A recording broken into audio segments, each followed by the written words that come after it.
Paul, apôtre de Jésus-Christ par la volonté de Dieu aux saints qui sont à Éphèse et aux fidèles en Jésus-Christ, que la grâce et la paix vous soient données de la part de Dieu notre Père et du Seigneur Jésus-Christ. Béni soit le Dieu et Père de notre Seigneur Jésus-Christ, qui nous a bénis de toute bénédiction spirituelle dans les lieux célestes en Christ. En lui, Dieu nous a élus avant la fondation du monde pour que nous soyons saints et irréprochables devant lui. Il nous a prédestinés dans son amour à être ses enfants d'adoption par Jésus-Christ, selon le bon plaisir de sa volonté, pour célébrer la gloire de sa grâce dont il nous a favorisés dans le bien-aimé. En lui, nous avons la rédemption par son sang, le pardon des péchés selon la richesse de sa grâce que Dieu a répandu abondamment sur nous par toute espèce de sagesse et d'intelligence. Il nous a fait connaître le mystère de sa volonté selon le bienveillant dessein qu'il avait formé en lui-même pour le mettre à exécution lorsque les temps seraient accomplis de réunir toutes choses en Christ, celles qui sont dans les cieux et celles qui sont sur la terre. En lui, nous sommes aussi devenus héritiers, ayant été prédestinés suivant le plan de celui qui opère toutes choses d'après le conseil de sa volonté, afin que nous servions à célébrer sa gloire, nous qui d'avance avons espéré en Christ, en lui vous aussi.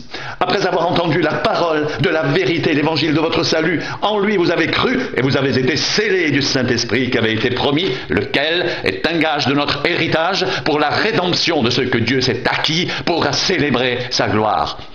C'est pourquoi moi aussi, ayant entendu parler de votre foi au Seigneur Jésus et de votre amour pour tous les saints, je ne cesse de rendre grâce pour vous. Je fais mention de vous dans mes prières afin que le Dieu de notre Seigneur Jésus-Christ, le Père de gloire, vous donne un esprit de sagesse et de révélation dans sa connaissance, qu'il illumine les yeux de votre cœur pour que vous sachiez quelle est l'espérance qui s'attache à son appel, quelle est la richesse de la gloire de son héritage qu'il réserve aux saints et quelle est envers nous qui croyons l'infinie grandeur de sa puissance se manifestant avec efficacité par la vertu de sa force. Il l'a déployé en Christ en le ressuscitant des morts et en le faisant asseoir à sa droite dans les lieux célestes au-dessus de toute domination, de toute autorité, de toute puissance, de toute dignité, de tout nom qui peut être nommé non seulement dans le siècle présent mais encore dans le siècle à venir. Il a tout mis sous ses pieds et il l'a donné pour chef suprême à l'Église qui est son corps, la plénitude de celui qui remplit tout en tous.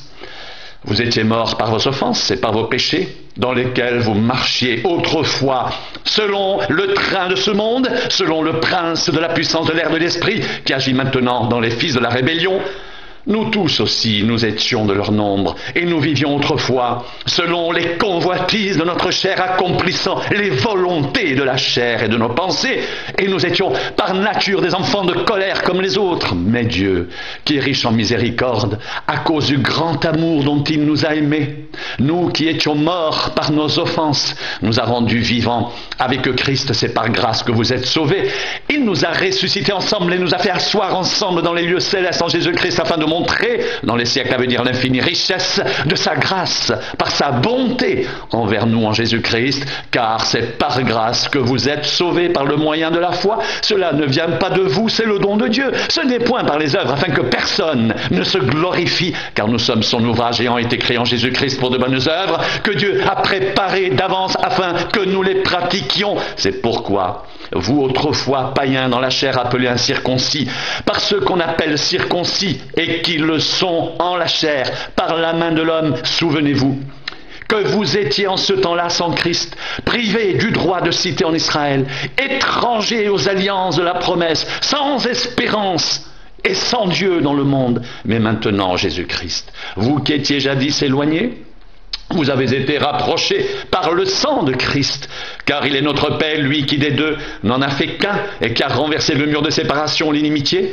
ayant anéanti par sa chair la loi des ordonnances dans ses prescriptions. Il a voulu créer en lui-même avec les deux un seul homme nouveau en établissant la paix et les réconcilier avec Dieu l'un et l'autre en un seul corps par la croix, en détruisant par elle l'inimitié. Il est venu annoncer la paix à vous qui étiez loin et la paix à ceux qui étaient près, car par lui, les uns et les autres, nous avons accès auprès du Père dans un même esprit. Ainsi donc, vous n'êtes plus des étrangers ni des gens du dehors, mais vous êtes concitoyens des saints, gens de la maison de Dieu. Vous avez été édifiés sur le fondement des apôtres et des prophètes, Jésus-Christ lui-même étant la pierre pierre angulaire, en lui, tout l'édifice bien coordonné s'élève pour être un temple saint dans le Seigneur. En lui, vous êtes aussi édifiés pour être une habitation de Dieu en esprit. À cause de cela, moi, Paul, le prisonnier de Christ, pour vous, païens, si du moins vous avez appris comment je fais part de la grâce de Dieu qui m'a été confiée pour vous. C'est par révélation que j'ai eu connaissance du mystère sur lequel je viens d'écrire en peu de mots en les lisant. Vous pouvez vous représenter l'intelligence que j'ai du mystère de Christ.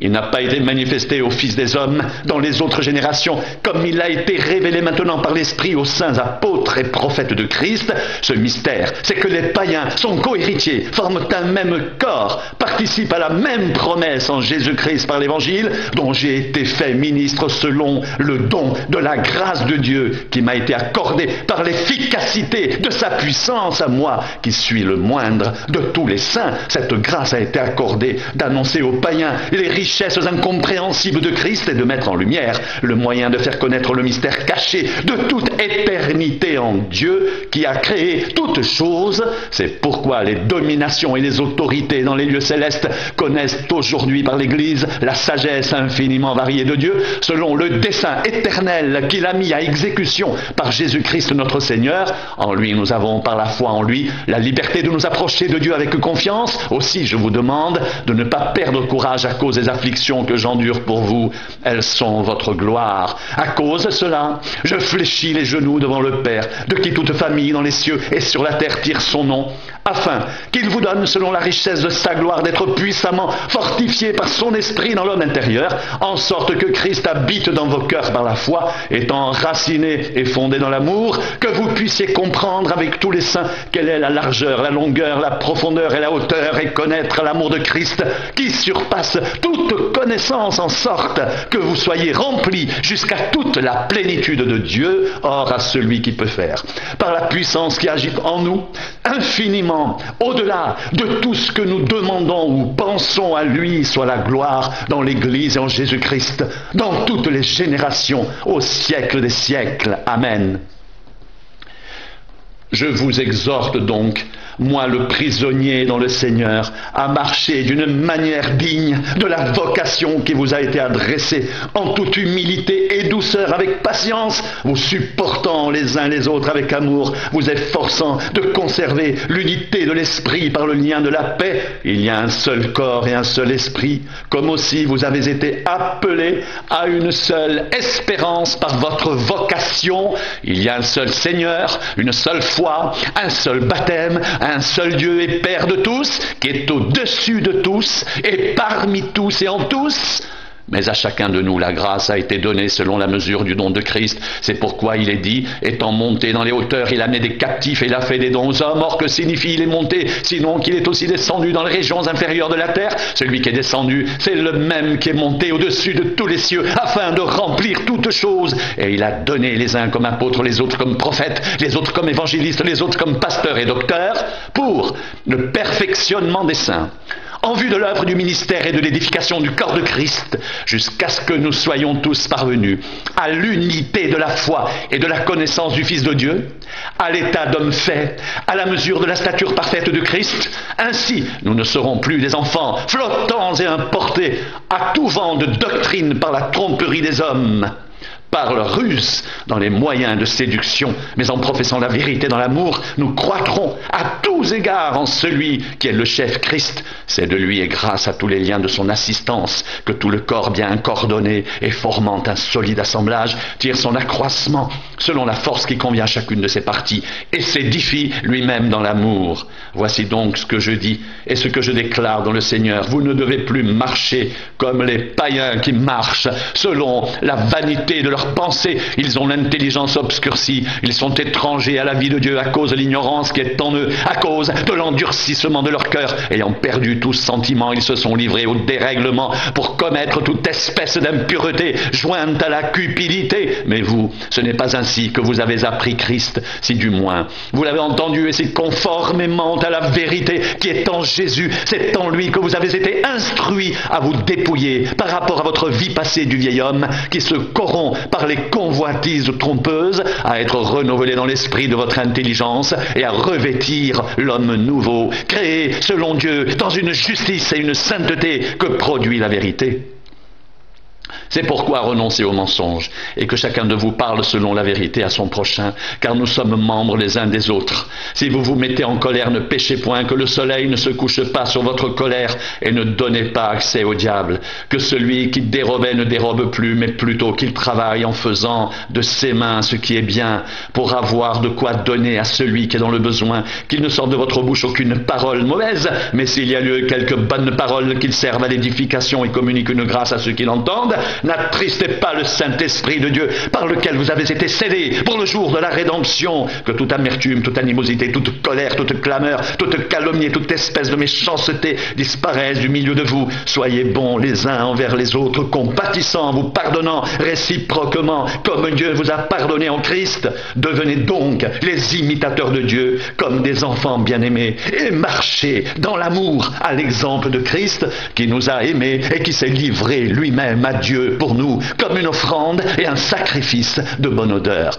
Que la débauche ni aucune impureté, ni la cupidité ne soient pas même nommées parmi vous, ainsi qu'il convient à des saints qu'on n'entende ni paroles grossières, ni propos insensés ou équivoques, choses qui sont contraires à la bienséance, qu'on entende plutôt des actions de grâce, car sachez-le bien, aucun débauché ou impur ou cupide, c'est-à-dire idolâtre, n'a d'héritage dans le royaume de Christ et de Dieu. Que personne ne vous séduise par de vains discours, car c'est à cause de ces choses que la colère de Dieu vient sur les fils de la rébellion. N'ayez donc aucune part avec eux. Autrefois vous étiez ténèbres, et maintenant vous êtes lumière dans le Seigneur. Marchez comme des enfants de lumière, car le fruit de la lumière consiste en toutes sortes de bonté, de justice, de vérité. Examinez ce qui est agréable au Seigneur et ne prenez point part aux œuvres infructueuses des ténèbres, mais plutôt condamnez-les. Car il est honteux de dire ce qu'ils font en secret, mais tout ce qui est réprouvé apparaît en pleine lumière, car tout ce qui est ainsi manifesté est lumière. C'est pourquoi il est dit: réveille-toi, toi qui dors, relève-toi d'entre les morts, et Christ t'éclairera.